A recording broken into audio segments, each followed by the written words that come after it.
I graduated from college a few weeks ago, and I know it sounds cliche, but I really can't believe it's over. Growing up, college always felt eons away. That was where the grown-ups went. You know, the old, mature, cool people who have everything figured out. Surprise, surprise, I'm a grown-up now who clearly still has close to nothing figured out. But as I close this chapter and start to turn the page, I'm realizing no one really ever has it all figured out. And the best we can do is strive to get closer. So, while the memories are still freshly imprinted in my mind, here are the 4 pivotal lessons I learned during each year of college.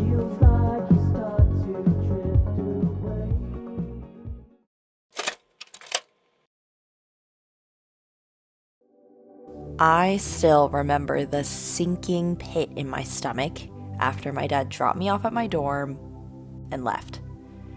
In a random state with no one but strangers for miles, I was completely alone for the first time ever in my life. I scrambled. I made as many friends, went to as many parties, and shopped as many classes as I could. I remember going to the student club fair and grabbing a brochure from every single booth. Keep in mind, there are over 500 student organizations at Brown. Yeah, I was a little crazy. Giving everything a chance also meant that I had to quit 99% of those things. I changed the major I came into college with, something I thought was my calling. I ended friendships that I thought would be lifelong. I stepped down from positions I thought I'd love. Growing up, they drill into you that quitting is bad. Quitting means that you give up when it gets hard. I disagree. Quitting means you tried. Quitting means you're one step closer to figuring out where you're actually meant to be. And quitting certainly feels better than spending the rest of your life wondering, what if I never tried at all? Freshman year, I threw everything at the wall and saw what stuck. And for that, I knew I was on the right path to figuring it out.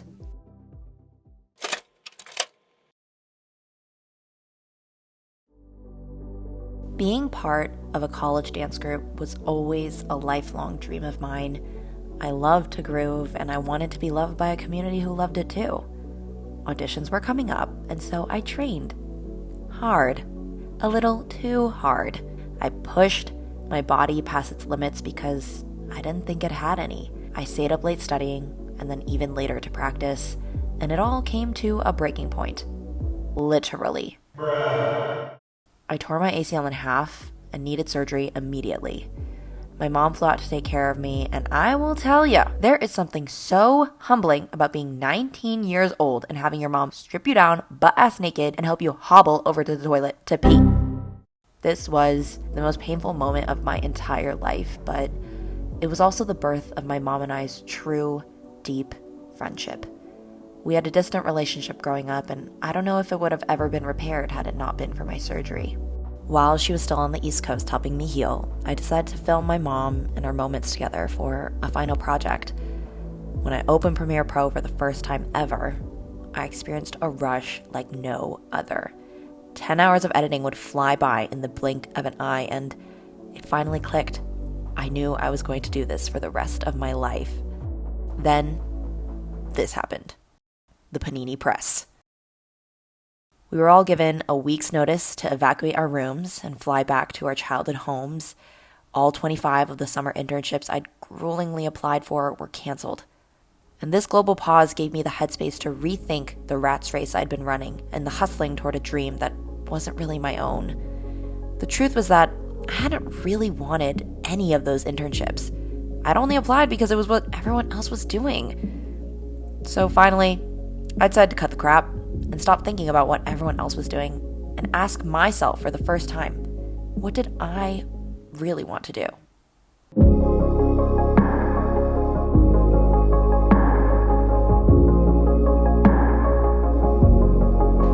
Hi, my name is Katie Yu, and I am a student studying at Brown University.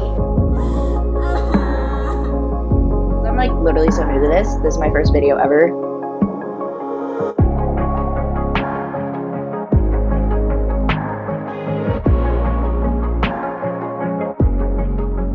If I'd passed that dance audition, who who knows if I would have ever discovered my obsession for video editing? If I'd never torn my ACL, who knows if my mom and I would have ever gotten close?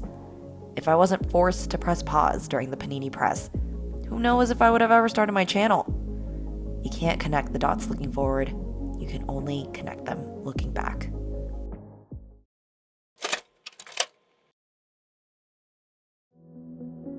I spent the first half of junior year at home, continuing to build my YouTube channel and spend time with my family. 너무 보링해, 아웃핏이. Two silver linings of the pandemic that I will forever be grateful for. I know that the COVID chapter of history will always be one riddled with grief and loss, but I tried my hardest to look on the bright side. I mean, in what other scenario could I, as a fully grown adult, be able to spend 6 uninterrupted months with my family? Probably never gonna happen ever again, so I cherished every moment deeply. In the spring semester, I moved into an Airbnb in Providence with my 2 best friends. Twice a week, we would trek 40 minutes across town to get COVID tested on campus. Although it was a pain to walk, especially in the ice and the wind, now I can truly say that I got to know Providence beyond just the brown bubble. Everything was still really remote, so we spent most of it holed up inside those rickety 4 walls. The 3 of us became sisters, bonding like sisters, but also bickering like sisters. Living with people who knew me so well forced me to start facing the demons I had tucked away for so long. These girls helped me confront my pessimism and my workaholism.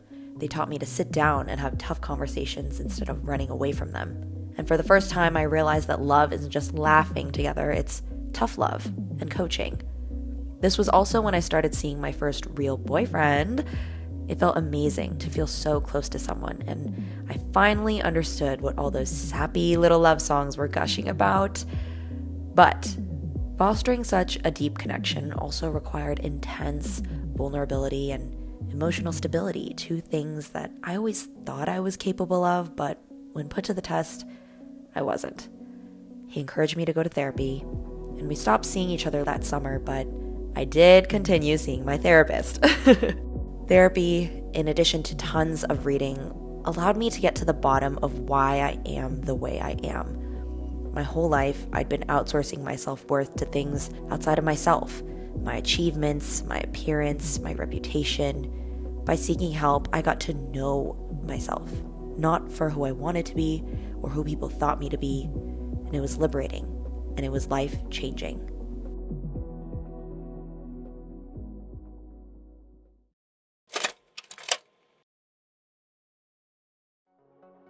Coming back to campus for one last year in person felt too good to be true. And because I had already been forced to say goodbye to this campus once before, I was not going to blow the second chance. I said yes to making memories. I said no to everything that no longer served me.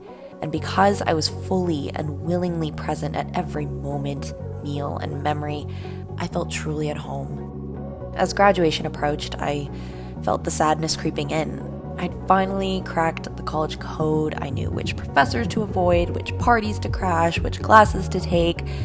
Why did I have to leave the moment I had it all figured out? Then I realized that's the whole point. Good things take time. College wouldn't have felt so cathartic if it was a fun walk in the park since freshman year. Graduating only felt so sweet because of every struggle that came before it. So, before closing this collegiate chapter of my life for good, I thought I'd say one last goodbye.